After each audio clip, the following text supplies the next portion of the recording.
Hello everyone, it is Joe here from OmniPoke, the channel that brings you guys everything Pokemon. Today it's time for another Unified Minds deck. This time it's going to be the Rotom archetype. It's a pretty fun one, and believe it or not, this was one of the first builds that I made post-rotation. I really have enjoyed playing Rotom in the past as a fun kind of meme deck, but now a lower muck has gone, which as we move on to the basic concept, that is one of the core reasons why this is much safer now than it used to be. That was obviously just an auto-loss matchup, which we no longer have to worry about. Anything playing muck would just be a stone wall for this deck. But also, we gain a couple new additions from Unified Minds, which really does help speed up the process of getting those tools into the discard pile, so you can attack for free with your Rotoms. So the new introductions of Hapu, which obviously has great digging potential, as well as discard potential, and Giant Bomb being a new tool that we can simply attach on turn 1, so they can discard themselves on turn 2, meaning that hopefully we can attack on turn 2, is a great addition to the deck. So that really does speed up how quickly you can get those tools in the bin and effectively get swinging with this card. And that's really the best part about the Rotom. You're essentially stamp proof in the mid game. As soon as you've hit that quota of tools in the discard pile, the Rotoms are swinging for free, no questions asked. You don't have to keep finding anything other than just more Rotoms, which is really easy to find when you have treasures, fan clubs, and we even have like Brock to recycle our Rotoms in this deck. So it shouldn't be a headache at all to simply keep promoting your Rotoms turn by turn and hoping that Plasma Slice gets the job done over and over again with the help of, again, things like Giant Bombs. If you're up against big one-hit KO decks like Reshizard that has no, it can't really hold itself back from moving into Giant Bomb. And also there's just Spell Tag in general. Like every matchup, Spell Tag is going to be good. And they're better than ever because tool removal is so weak now. It's basically exactly Lysander Labs that people are playing. Haven't seen many people play Fabbers or anything like that. And I don't think that's going to be necessarily played for Worlds. So yeah, essentially that means that Spell Tag is relatively unchecked and you can get a lot of value from it. And that's how we're going to try and work from this two-shot approach into using Spell Tags to maybe help out, knock out things like Jirachis in the back of your opponent's board, or set up tag teams for 2 shots as well, which is a pretty big deal. So let's jump into the Pokemon where we have Fort Stellar with Jirachi, obviously a great lead for us. It can help us get some key cards out of the deck, looking at things like adventure bags, opening supporters like Fan Club can be a pretty big deal because it can get us not only a Rotom to start trying to attack with and threaten our damage, but also grabbing Dedennes early is a pretty big deal because you can use things like Adventure Bag just to fill your hand with tools, then Dedenne change them into the bin straight away for us because Rotomotor is pretty much the entire ability that we're focusing this deck around, and you need 9 tools in the bin. That's basically how it works. Now we have 8 tools that we can use, the Giant Bombs and the Metal Core Barriers that discard themselves, so essentially using Stellar Wish with Jirachi is trying to look for either adventure bags or physical tools like that so that we can start getting them into play and then essentially binned off in that regard, as well as obviously increasing our supporter outs and whatnot. And obviously Rotom just has a flimsy 70 hit points. They go down pretty quickly, so it means that between turns we're always getting Stellar Wish value, which is always fantastic. We're playing a Psychic Rotom. Obviously its typing is very good against Mew and Mewtwo. We can quite easily deal with something like a Jirachi GX, even if they do play it, thanks to 1 Spell Tag and Plasma Slicing it. And then the Mewtwo's are going to be in a lot of danger from more Spell Tag shenanigans later down the line, alongside Plasma Slice doing 240 against them. So Rotom has good typing in that regard. And yeah, it just does 120 vanilla, and it can't attack during your next turn. Usually the Rotom will get knocked out though, so you don't really have to bear in mind that text too much. But we do play U-turn board in the deck anyway, and obviously that's like a recyclable tool so that we can retreat around our Rotoms if we have to. So something to bear in mind, but usually it's not too big of a detriment to us. And we also play 1 copy of the Frost Rotom. Its type coverage is obviously very good against Reshizard. Reshizard, one of the more difficult matchups because of the amount of healing that it has. It means that we simply can't use Plasma Slice over and over again and feel happy about that. So having the likes of Giant Bomb and Frost Rotom, I believe, make it a lot closer of a matchup to the point where it's at least even to positive. So I think the Frost Rotom is obviously a big include. Even if it is a one-off, we do play Brox, and again, we play things like Fan Clubs to try and recycle this guy and get use out of him. And Frost Crush is obviously a big deal against that deck. We are going to play 1 copy of Sableye. I like having the option to excavate the deck even further. Obviously, that ability is nice. To potentially high roll and get some tool cards. Also gives you some information if it's going to be pre-Stellar Wish or something like that. And just in general, this deck can go down to a very thin deck really easily. Like, you can just go down to like 5 cards knowing that you can just Plasma Slice turn by turn by turn, and like there's nothing that your opponent can do to disrupt that. Even with things like Reset Stamp, it doesn't matter at all to you, just because you know that you don't need anything for the following turn to slice. So the Sableye just means that you can freely bin a lot of cards that are just roaming around on top of the deck, with of course the high roll potential of hitting tools in those opening turns. Couple copies of Dedenne GX. Dedenne Change is a great deal for us. Discard the hand, which can obviously hit some high priority targets like our excess tools and whatnot in those opening turns, as well as digging deep into the deck to try and get more, Jirachis, Rotoms and stuff going for us, which is a pretty big deal. We don't really have any specific search for Dedenne, but we are playing Fan Club for that exact reason, so we can go ahead and grab something like Sableye Dedenne or Rotom Dedenne or Jirachi Dedenne. Those are sort of like early game combos that you will go for a lot of the time, and try and get the most out of like big hands early, which is a pretty nice deal for us, whilst also binning tools at the same time. Don't fear, we are a non-GX deck for the most part, and we do also play Giovanni's Scheme of the List as well to remove these Dedennes, so hopefully they're not a big target for custom catchers in every matchup. We also play 1 copy of Mew. Bench Barrier is a huge deal because we really suffer against Pikarom otherwise. They can do some very awkward things, like knocking out a couple of Jirachis at once, or knocking out a couple of Rotoms at once. That would obviously be horrible. And if we haven't been able to remove the Dedenne from our board, obviously that's a massive threat. So this Mew is going to come in and make that a lot less easy for the opponent, even if they are going to knock out that Mew. Because we are a Mysterious Treasure deck, it means that blocking and recycling it with a treasure in combination all in one turn is less difficult than other decks as well, so there's something to bear in mind. Onto the trainers, we are going to play 1 copy of Palpad. This helps us recycle Brock and Giovanni. They're both one-offs that we play in the deck, so Palpad being means of recovering these is pretty nice, and that's obviously important when we play 4 Acro Bike as well as 4 Hapu. They are like core supporters that we'll oftentimes be going for in those early turns, and then just having the 1 Palpad means we have a bit more license to not be forced to pick those one-off supporters, knowing that we can try and Palpad them back in at a later date and try and Stellar Wish them back out. So that's a nice little option there, when really you kind of want to have 2 Brock and 2 Giovanni's Scheme to get away with it, but Palpad is like the halfway house to try and recycle them if we need to. 4 copies of Acro Bike, Discard Energy, and Deck Search is nice. For Adventure Bag, they're obviously great for grabbing Metal Core Barriers and Bombs, so you can literally just attach them to whatever targets you have at the time, and knowing that they will discard themselves at the end of the turn, which is great. Obviously gives you outs for Escape Board for your Jirachis, gets you into spell tags as well in the late game and stuff, so definitely a really nice item that we're going to max out here. 4 copies of Treasure, again, discard synergy, always something you have to bear in mind, as well as searching out our main attacker in Rotom, as well as Mew as well. 4 copies of Custom Catcher. We are a 2-hit hero deck. Whenever I'm playing a 2-hit hero deck, I really want to play customs, because you want to be able to capitalize on these things. Again, things like 1 spell tag then means a Dedenne is in range of a 2-prize knockout, so something to bear in mind. And again, tag teams that flee to the bench once you've hit them, you can definitely try and bring back into the active so you can finish them off. 1 copy of U-Turn Board, I'm preferring to the 4th copy of Escape Board, because it's more reusable with your Rotoms. It means that if your opponent is going to try and get smart and start passing when you're going for like Plasma Slices over and over, especially if spell tags have sort of been spent, you know that you can U-Turn Board pretty happily and like force your opponent to knock out that active Rotom and then get the reuse of it, which is pretty cool.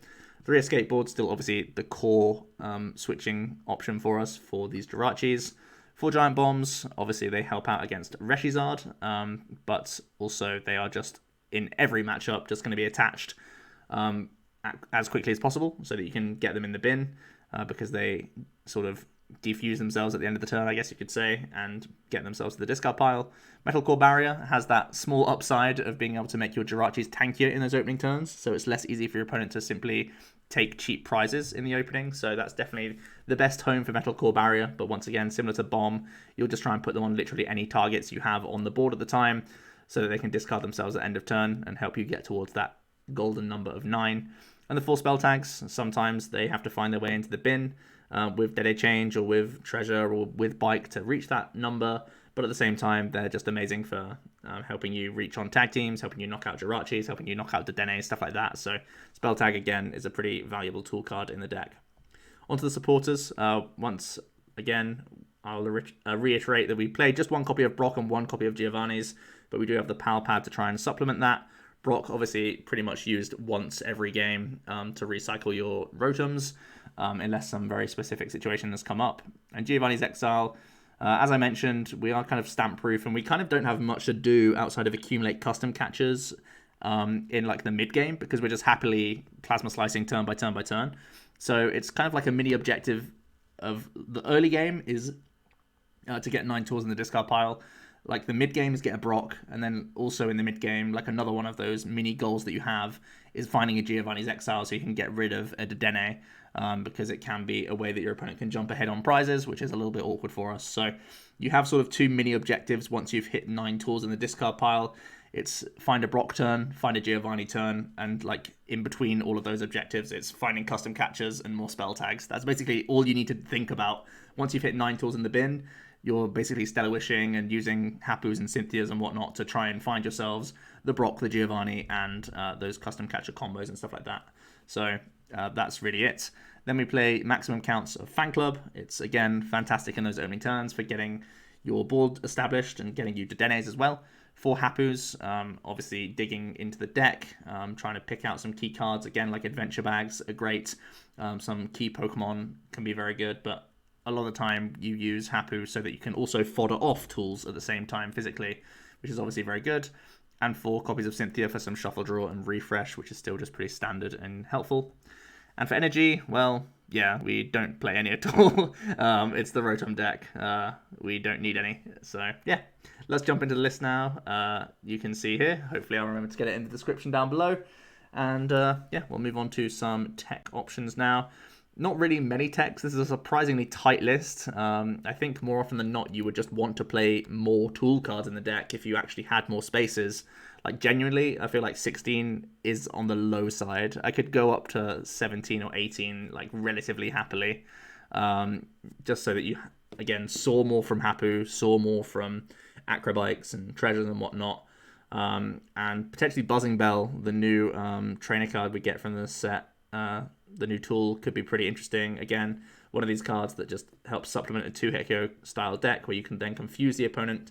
But usually I think it's just far worse than Spell Tag and whatnot. So it doesn't make the cut right now, but it could end up being like that 17th or 18th tool. At the same time, just a 4 for skateboard, a second U-turn board. These are also options that you could think about adding into the deck, just to give yourself higher odds of getting 9 in the bin straight away.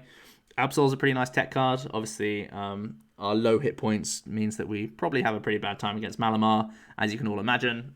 Adding in the Absol can slow down Malamars, at least in those early turns of aggression, make it much harder for them to Giratina attack you on turn 2, and hopefully that can help you get ahead a little bit at the least. And you do have those custom catches to try and get around spell tags when you can, but overall Distortion Door is going to be a pretty big deal, and Ultra Necrozma feels like an auto loss even with Absol. So it's one of those tech cards that can slow down some decks, anything playing Jirachi like Mewtwo, Pikarom, some Reshizards if they're not greens based, Malamar, everything's playing Jirachi right now, so Absol's actually a pretty strong card in the format, and it can definitely slow things down, which is no bad thing when we are not necessarily the fastest of decks. Like, you try and attack on turn 2, and I would say it happens at least 75% of the time, but in those games where you don't attack on turn 2, the Absol could be nice for slowing the opponent down, which is a pretty big deal. Shrine as well could come into the deck, helping you alongside those spell tags, making them a lot less vital. It means that you could much more happily use Dedenne Change on your spell tags and whatnot, knowing that you have extra damage modification via the Shrine. And it's something that you definitely could consider in the deck. Right now, again, my objective is just to fill the deck out with as many tools as possible so that you can get Rotomoto rolling as quickly as you can. Onto the matchup overview. Obviously, the Malamars are the sketchiest matchups right now. We're not teching for them because I think even an Absol or whatever is not going to be enough. Ultra is just so easily able to Sky Scorch for win. And Psychic Malamar plays 4 spell tags themselves, and they also have Distortion Door, and our hit points are far lower than theirs. So that all spells bad news for us. So definitely something you have to be aware of. Shedinja also, we have no text for them. Dark Box is also pretty difficult. Obviously, they resist, so our Plasma Slice base damage is only 100, and even with spell tags, that's not fantastic. And oftentimes, Dark Box has healing in the form of Super Scoop Up, which makes life very difficult for us. And the final bad matchup is the Rowlet Eggs GX deck, because again, they will out-heal us for the majority of the time, with all their Shaman shenanigans, and Rowlet healing itself with his own Hurricane, Calming Hurricane attack, or whatever it is. So yeah, I think those are just some Stonewall bad matchups.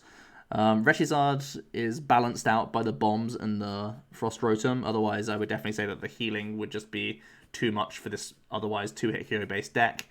I think Pikarom and Mewtwo are ones that you can definitely try and have a good shout against. Blacephalon's probably one of your best matchups. So it does actually have like a reasonable amount of like mainstream good matchups to face. So something to bear in mind for sure. On to the closing thoughts. This is basically, in my book, just a more consistent build of Spell Tag Malamar, with like the downside being that you have a terrible mirror matchup. So for those people who hate bricking with Mally, you might want to give this a go and hope to face enough tag team and clown matchups in day one, and hope to avoid Malamar. Basically, what you're making the standpoint that everyone's so frustrated with Mally that they can't draw well enough with it, that the path is clear for this deck to do well. Overall, I think that's definitely a risky approach, and Rotom is more on the rogue side of things, so definitely take that with a pinch of salt. But that's basically how I foresee this deck. When I first tested this deck, I was like, man, this is actually pretty reasonable. It's far easier to get those 9 tools in the bin now. There's no real thing stopping this attacker, and the spell tags are far stronger. And then as soon as you realize spell tags are far stronger in this format, everyone flocks towards Malamar. So that's obviously a big issue for this deck. Also, the other thing I kind of would say is if you want to tech for Malamar, it will take up a lot of spaces. You might want to try and add in some like energy cards and hoopers and something like that, maybe.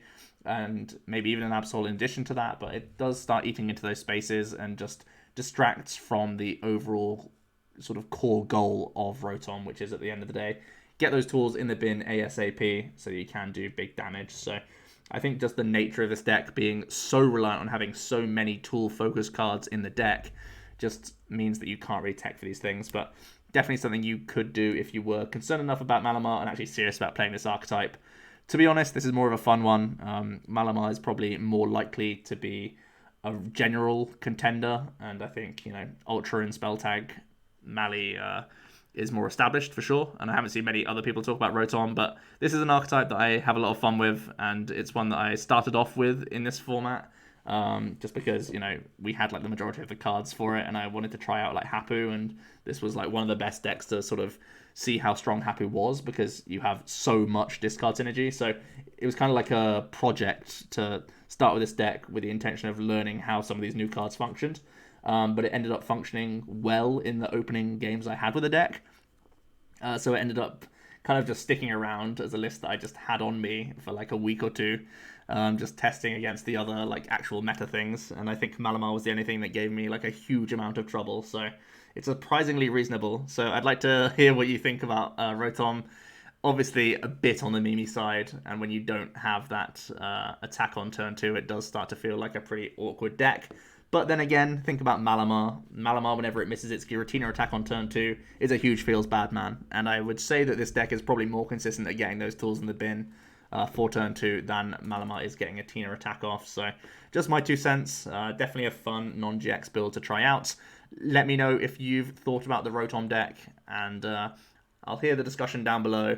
Tomorrow, I think we get all the stuff for the new set from Japan, so I'm going to try and do my first impressions there, and then we're on to the weekend where I'm hoping we can get some tabletop matches in. I know I've threatened that a couple of times in the latest videos, but we are getting towards that time where I'm sort of running out of deck lists until PTCGO, where we can start getting some games going. But I'm hoping I can get some IRL games in as well. Fingers crossed. So thanks so much for watching, guys, and I'll see you in another video tomorrow. Cheers.